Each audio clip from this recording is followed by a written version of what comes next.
స్నేహమంటే నవ్వుల్లోనే ఉంటదా, బాధలోనూ ఉంటేనే దోస్తులురా. మాది కాదు బాధనుకుంటే స్నేహం ఉండదురా. మనసో నందనవనం, మల్లలుంటాయి ముళ్ళు ఉంటాయి, స్నేహానికి ర్యాగింగ్ కూడా చేస్తుందో సాయం.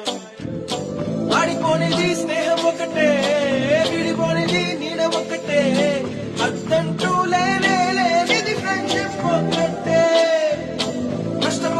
నష్టం వచ్చినా మారిపోనిది ఫ్రెండ్ ఒకడే. తెల్లార్లు ఉంటదని ఫ్రెండ్ ఒకడే.